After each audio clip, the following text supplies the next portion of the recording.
श्रेष्ठ नवतरुण मंडळी, या शाळेचे मुख्याध्यापक, शिक्षिका, ग्रामसेवक, ग्रामपंचायतीचे सरपंच, ग्रामपंचायतीचे मेंबर, सोसायटीचे मेंबर आणि तरुण आणि तडफदार असे गावातले तरुण मंडळी, या सगळ्यांचं मी या 86व्या स्वातंत्र्य दिनाबद्दल प्रथम मी हार्दिक स्वागत करतो.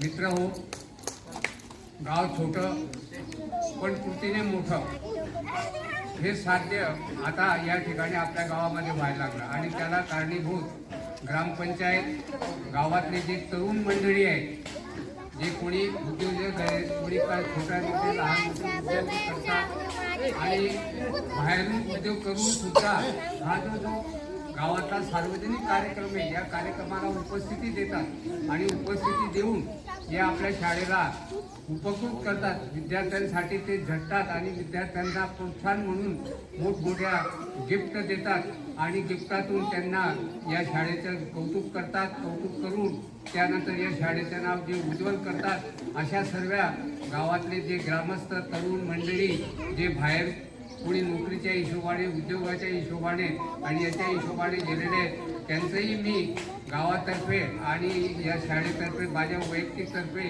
मी त्यांना धन्यवाद देतो. त्यांनी असंच शाळेला सहकार्य करावं आणि या आपल्या शाळेचं नाव उज्ज्वल करावं, एवढं मी या ठिकाणी सांगू इच्छितो. दुसरी गोष्ट,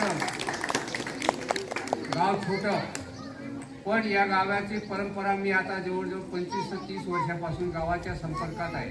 ज्यावेळेला छोट्या छोट्या गोष्टी या होत होत्या त्यावेळेला बी लोकांना अभिमान होता आणि आता त्याच्यापेक्षा फार चांगल्या पद्धतीने गावकरी आणि तरुण मंडळी या ठिकाणी चांगल्या चांगल्या गोष्टी आणत आहेत, चांगल्या चांगल्या गोष्टी करत आहेत, शाळेला प्रोत्साहन देत आहेत आणि आपली जी येणारी जी पिढी आहे या पिढीला चांगले संस्कार देऊन आणि चांगल्या पद्धतीने जीवन घडवण्याचा जो प्रयत्न करतायत आपण गावकरी लोक, याबद्दल मी गावातल्या सर्व ज्येष्ठ श्रेष्ठ आणि त्यानंतर त्यांना सर्वांना मी मुजरा करतो, त्यांना धन्यवाद देतो.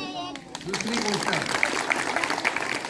आपल्या शाळेतून आता ज्या बाहेर स्पर्धा परीक्षा होतात, त्या स्पर्धा परीक्षेमधून निवडीचं नाव याच्यापर्यंत आतापर्यंत कधी गेलेलं नव्हतं. पण आता जवळजवळ या ठिकाणी आपल्या जिल्हा परिषद शाळेचे जे या ठिकाणी गुरु आहेत, मी त्यांना वंदन करतो आणि त्यांच्या प्रयत्नातून स्कॉलरशिपच्या परीक्षा, स्पर्धा परीक्षा याच्यातून विद्यार्थ्यांना पुढे सरसावतात, त्यांच्या मार्गदर्शन करतात आणि मार्गदर्शनातून त्यांच्यावर जे चांगल्या पद्धतीने संस्कार घडवले जातात त्याबद्दल सुद्धा मी त्यांचे आभार मानतो, त्यांच्या पालकांचे आभार मानतो आणि त्या विद्यार्थ्यांचं कौतुक करतो. असंच त्यांनी स्पर्धा परीक्षेमध्ये भाग घ्यायचं आणि एक माझं प्रोत्साहन म्हणून प्रोत्साहन म्हणून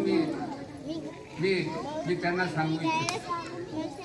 दुसरी गोष्ट, हा जो स्वातंत्र्य दिवस आहे हा फार महत्त्वाचा आहे. आज आपल्या जवळ देशाला 80 वर्ष होऊन झाली. हे स्वातंत्र्य मिळवण्यासाठी ज्या क्रांतीवीरांनी खूप मेहनत घेतली, ज्यांनी आपले स्वतःचे बलिदान केलं, ज्यांनी आपल्या स्वतःच्या आहुती दिल्या आणि त्यानंतर या देशाला स्वातंत्र्य मिळालं. हे स्वातंत्र्य काही सहजासहजी मिळालं नाही. आज आपण ज्या ज्या गोष्टी उपभोगतोय, या उपभोगण्यासाठी आपल्याला जी वातावरण निर्मिती झालेली त्याच्यासाठी फार मोठमोठ्या नेत्यांनी रक्त सांडलेले आहे आणि त्यांनी त्यांच्यासाठी देशासाठी फार लढा दिलेला आहे. ही जी लोकशाही आहे, आता लोकशाही म्हणजे काय, या लोकशाहीची व्याख्या मी तुम्हाला सांगतो. इंग्रजीमध्ये म्हण आहे, it is the government of the people, by the people, for the people. लोकांनी लोकांसाठी लोकांचं चालविलेलं जे राज्य असतं त्याला लोकशाही म्हणतात.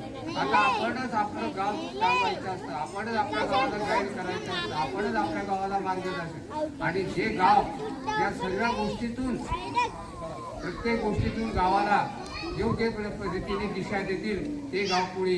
आपण बऱ्याचशा गावांची परिस्थिती पाहतो, काही ठिकाणी मोठमोठाली गावं आहेत पण त्या ठिकाणी त्या गावामध्ये लोक एकमेकाला कोणी कोऑप करत नाही, एकमेकाला कोणी समजून घेत नाही, एकमेकाला